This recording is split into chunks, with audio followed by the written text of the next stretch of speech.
UFC 310 is going down this Saturday at the T-Mobile Arena in Las Vegas, Nevada, and I've got my 5 most confident picks, and I'll start you off with Ciryl Gane. I think Ciryl Gane can get this thing done by stomping that fucking knee. Volkov has knee problems. That's why he had to pull out of the last fight. That's not what you want heading into a fight with Ciryl Gane. Now, as soon as I say that, I get flashbacks of when Francis Ngannou had knee problems, but he was able to get the wrestling going. I do think Ciryl Gane's able to snipe him up from range. Then, give me Dominick Reyes. Dominick motherfucking Reyes is back. Dominick Reyes looked real good in the last one. I do believe that he has that type of performance here. Look, he's a much better striker, always has been, than Anthony Lionheart Smith. Anthony Lionheart Smith is going to need a takedown, and I don't think he's going to get it. I think he gets clipped up, finished here. You know, all he's really got at this point, it seems, is like Hail Mary submissions. I don't think that'll be enough. I think we're seeing a resurgence of a 34-year-old. Mind you, he's not old. Dominick Reyes. Dominick Reyes with the knockout. Then give me Themba Gorimbo. I think Themba Gorimbo can take out Vicente Luque. Vicente Luque was supposed to fight Nick Diaz. That's a large difference here, because we're not talking about the Nick Diaz that fought GSP and Carlos Condit, okay? We're talking about 2024 Nick Diaz, okay? We got catfished. He was supposed to have a six-pack on Instagram. That didn't happen against Robbie Lawler.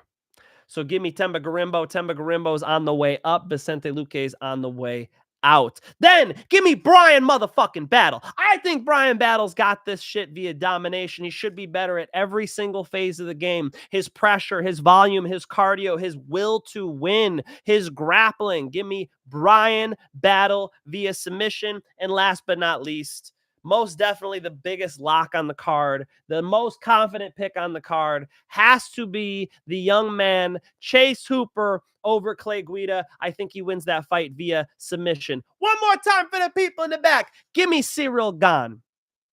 Give me Dominick Reyes. Give me Themba Gorimbo. Give me Bryan Battle, and give me Chase Hooper. Those are my 5 most confident picks for UFC 310. A night where I feel like we got a bunch of nice bets here. I think we got a bunch of different plays to look at, and I haven't even really touched the under-overs, but there's a few obvious ones there as well. No ladies fights on this card. What's going on, Dana? Somebody at home's like, good. I mean, come on, no. You know, we've had some good ladies fights, right? No? Okay, sorry. Let's break them down, guys. Let's do Ciryl Gane, or if you're talking to John Jones, Gane. Ciryl Gane. I think he just does that to be disrespectful. Somebody had to tell him, hey, John, it's gone. Ciryl Gane's ability to stay light on his feet and kickbox at range is tremendous. The one hang-up, the one problem I have here is his grappling. That's the issue. And I've argued this till I'm blue in the face, that Ciryl Gane's jiu-jitsu sucks. And AJ DeVito's like, oh, but he went for that leg lock against, it was terrible. It's bad. It's got bad jiu-jitsu. That choke against John Jones was horrific. Got trapped against the fence and guillotined. What the? But I think that this fight happens at distance. You know, Volkov is not a wrestler the way John Jones is a wrestler. And Volkov, you know, has made a career generally striking with people. Now, he'll engage in grappling, and if he gets on top, his ground and pound's actually nice. But knee injury Volkov against Ciryl Gane, I think Ciryl Gane stomps that knee, kicks the leg, able to keep distance. They're in the big cage. That's going to allow Ciryl Gane to move better. He won't find the fences quickly. And these are big boys. I got to meet Volkov like 10 years ago. The guy is a building. He is a tower of a man.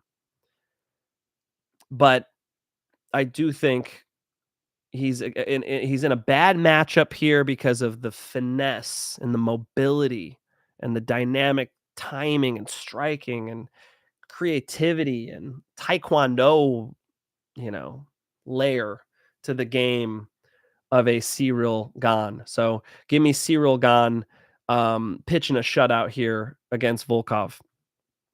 Monzy Man with the $5. I'll give it a heart. Thanks for your great at work. Let's go. Let's go, Monzy. Let's fucking go. I'm super excited for this card, man. Last pay-per-view of the year, Monzy. Are you ready for this shit?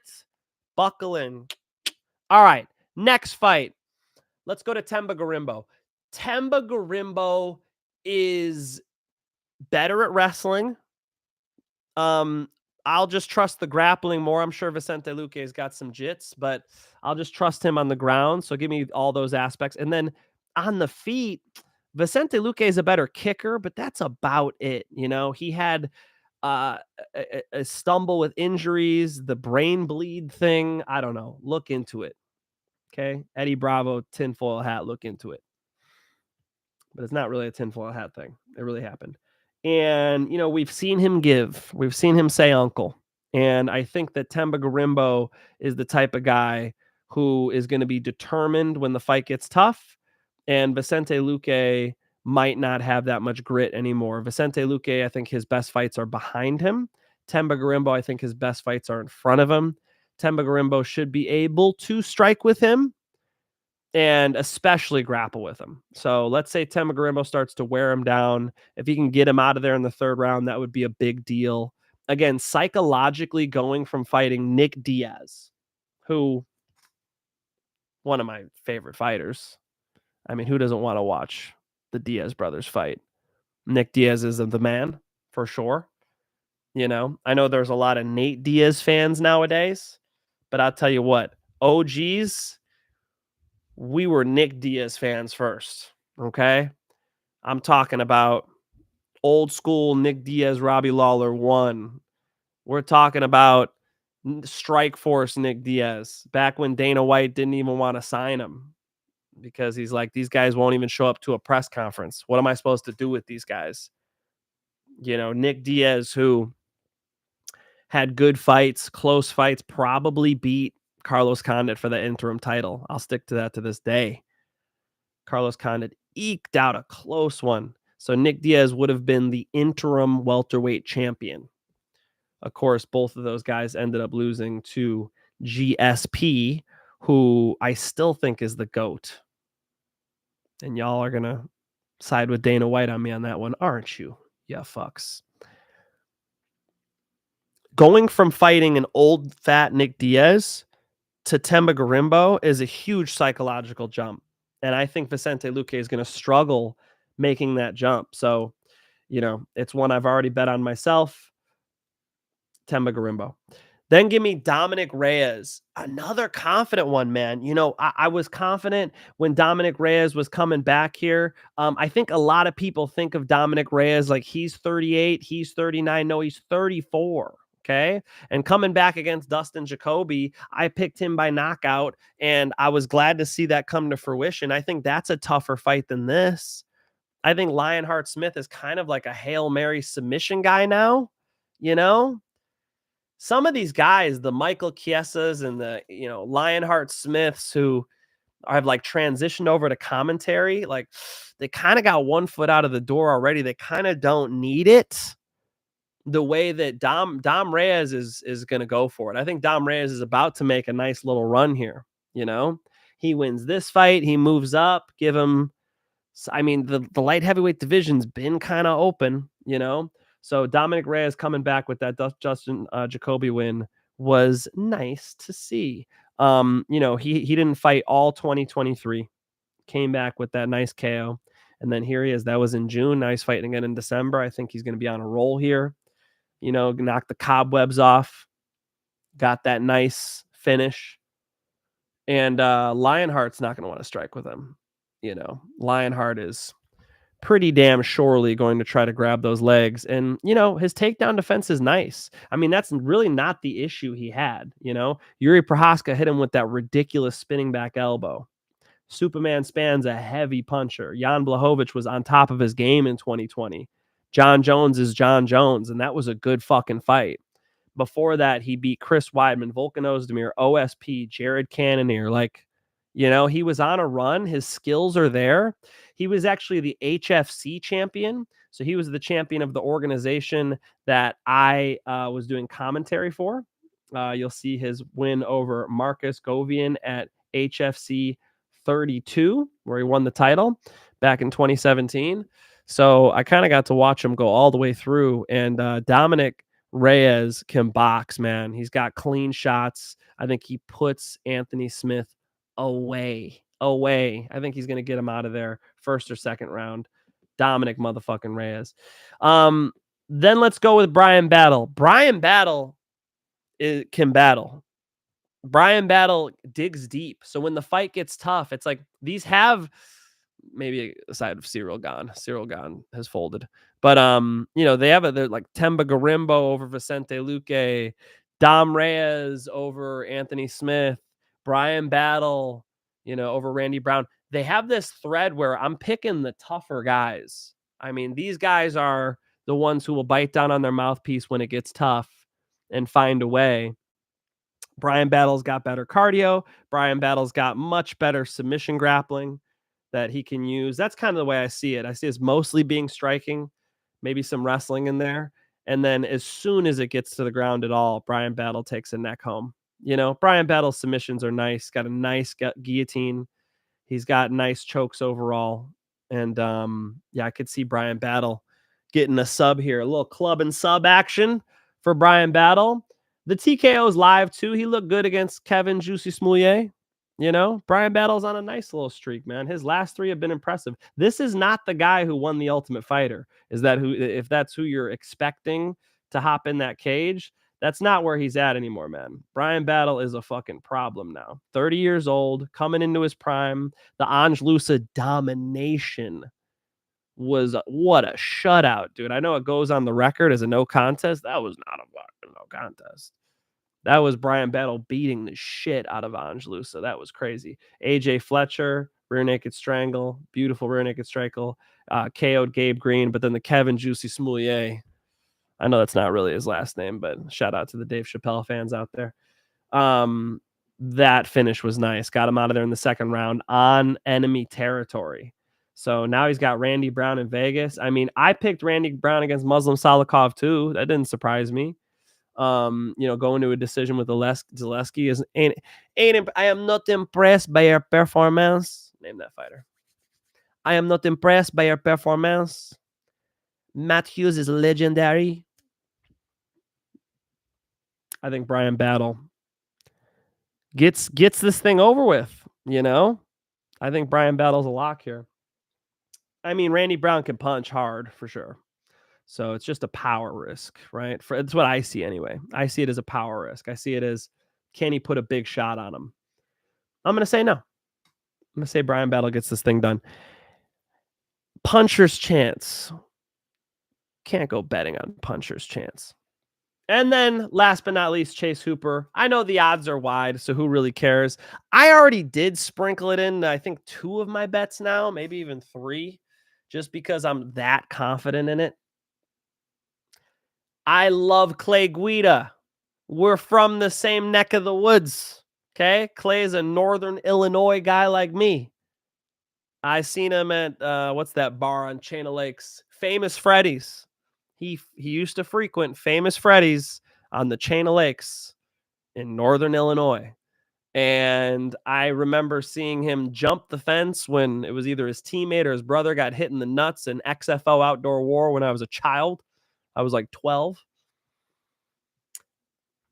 I mean, I've been watching Clay the whole way up. UFC debut, the Roger Huerta main event fight that was a fucking war. I mean, all the way through. So it's pretty bizarre to be sitting here in 2024 talking about a Clay Guida UFC fight. Respect to the legend. Maybe this is it. Maybe this is the last one. Clay Guida is known for being a wild man. He, lives in his RV, like would train in Albuquerque, New Mexico at Jackson Wink, just out of his RV, just RV living. Like that, he is a absolute wild man. He's all in. His striking used to be awful. I've heard people say he has decent striking. Come on, dog. His striking used to be awful. He's got these little T-Rex arms, and he folds it. He used to fold his hands like this, his like wrists. He'd like do this with his wrists. Made no sense. And he'd go out there. getting the hair out of the face, right? And Clay Guida would find ways to out wrestle people. His submission grappling was nice. He used to train at Gilbert Grappling in Illinois, and he would take people down and he would ground and pound them and he would look to get them out of there and he'd just put a pace on people. Activity, man. He was all about activity, all about the grind. Energizer Bunny, Clay Guida. Endless cardio. My man is in shape. If you ever meet Clay, look at his forehead. His skin is made out of leather. He is something else. But he's no spring chicken. I'm going to go out on a limb and say 41. What are we thinking? Poll on Clay Guida's age. Go. Where is he at? His record is 38-24. 42. 42. At 42 years old, I believe that Clay Guida is not going to be game enough to deal with a Chase Hooper via finish. Chase Hooper's striking is better than ever. He's much taller and longer than Clay Guida. We saw him drop a solid striker in Slava Claus, somebody who people have honored as one of the best strikers in the UFC. Pause, chill. But no question, a talented striker. Chase Hooper was able to find a way to drop him. Chase Hooper's submission grappling game is nice, really good. Got Jordan Levitt out of there. Chase Hooper's ability on the ground is fantastic. He's very long, very lanky, and a submission specialist in a way that, you know, you could start predicting the finish with this guy, you know? It's more likely he submits Clay or gets Clay out of there via TKO than it is that it goes decision, I think. And Clay's been submitted plenty. And the reason why Clay's been submitted plenty is because he shoots 100 times in a fight. He'll get out there over and over again. And eventually you catch the neck, you know? Eventually you knee him in the fucking head when he's coming in. Club and sub or something. So, you know, Clay Guida in a submission grappling match might actually be more resistant than Clay Guida in the octagon, because with everything involved, I feel like you could catch his neck, you catch something. You know, he keeps shooting from the standing position. Every fight, every round, you start on the feet again. Give me Clay Guida, man. Give me Jesus. Don't clip that. Give me Chase Hooper. I think that Clay's only thing is he could hit double legs on the fence. It's probably about it. And then it'll be all Chase Hooper from there. And Chase Hooper, even on his back, his hip bump sweeps, pendulum sweeps. You guys know what the fuck I'm talking about? I think that he can definitely, you know, grapple with Clay. So big time lock there. All right. Those are my 5 most confidence for UFC 310. I don't mind hitting you guys with the full card before I go to the comments real quick.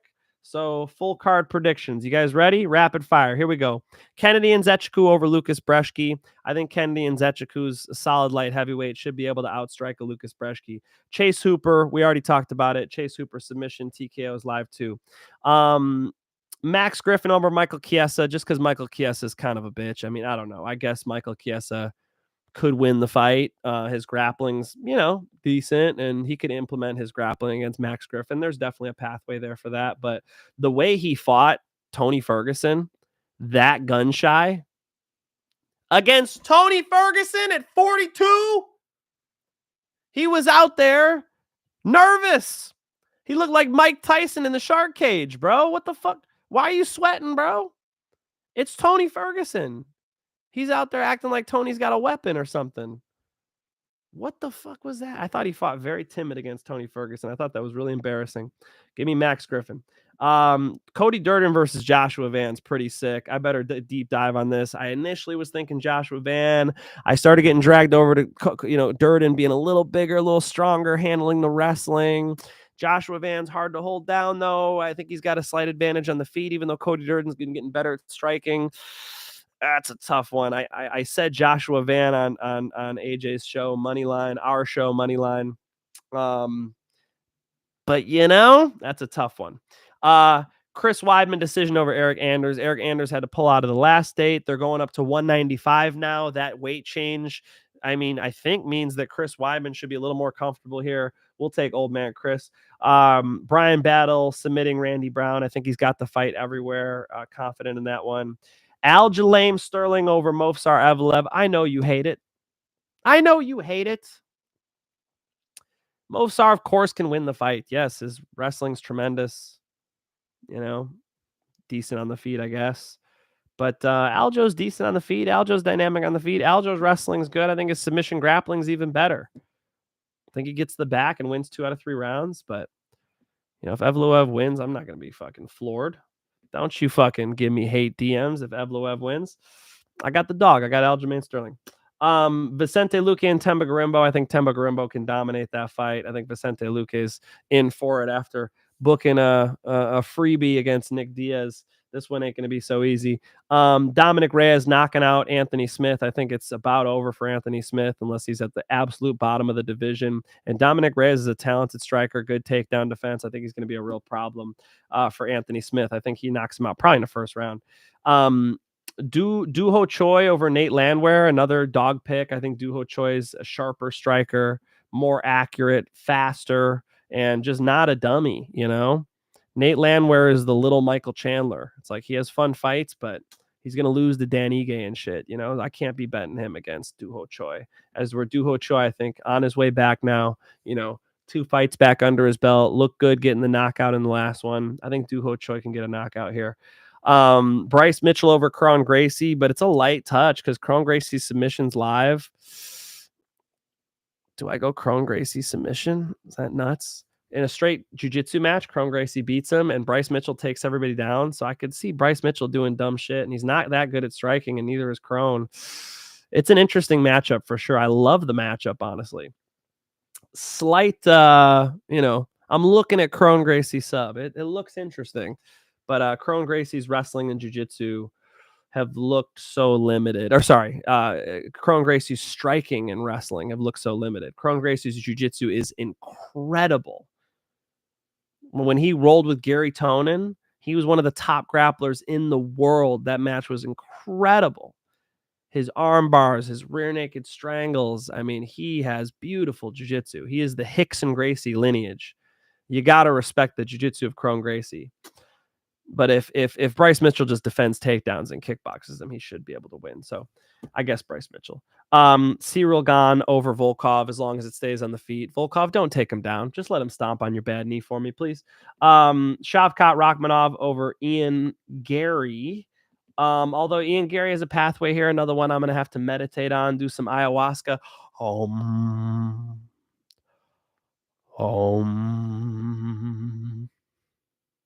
I'm seeing Shavkat decision. And then give me Pantoja decision over Kai Asakura. Kai Asakura, very talented. My boy AJ DeVito picked him for the dub. But Pantoja's got Kyoji Horiguchi mimicking him in training. That's really good since Kyoji knocked him out. He's 1-1 with Kai, to be fair. But, you know, fought Kai twice and can give him a real look at that style. And I think Pantoja is able to wrestle him. So give me Pantoja there. All right. Those are my full card predictions. What do you guys think? MMA Guru fanboys all over this bitch. Yeah, everybody's got Movsar Evloev. I guess. Fuck. Why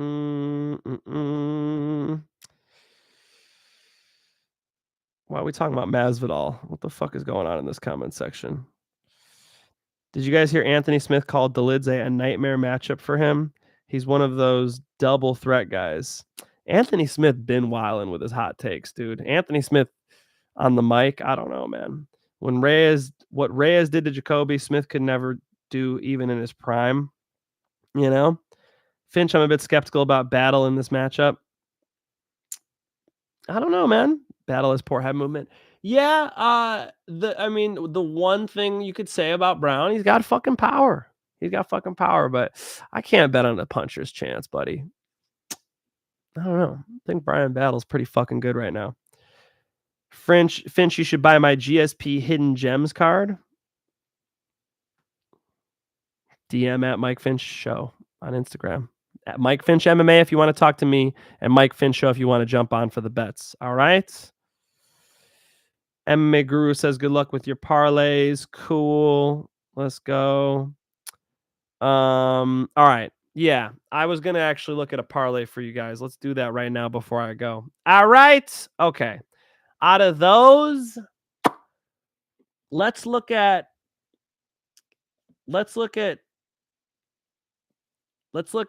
Ooh, these are tough.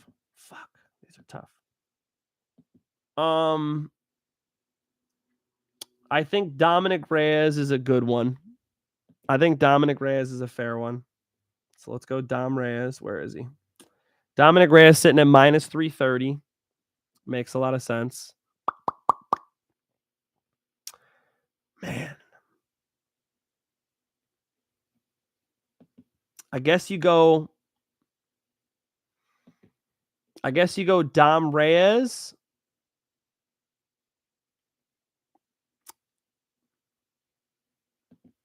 You see what this is.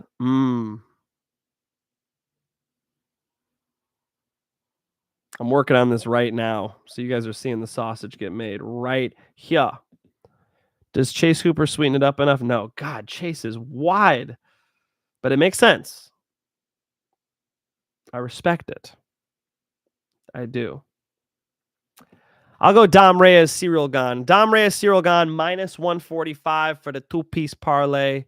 I'll be honest, though. I got a parlay I'm going to drop on my premium channel tonight that I like better. If you guys want to check that one out, do so. And then I'll drop another parlay that I like. It might maybe just a straight play on my free channel. So if you want to check those out, link in description. Jump into the free channel. If you want the Black Friday sale, me and Tawab came up with it. Free month, okay? So you get an extra month when you get a year of the picks. You get a year of the picks, it's already half price, and then you throw in the extra month. We'll take care of you guys. So let us know. DM at Mike Finch Show on Instagram. At Mike Finch Show on Instagram. My boy T will get you set.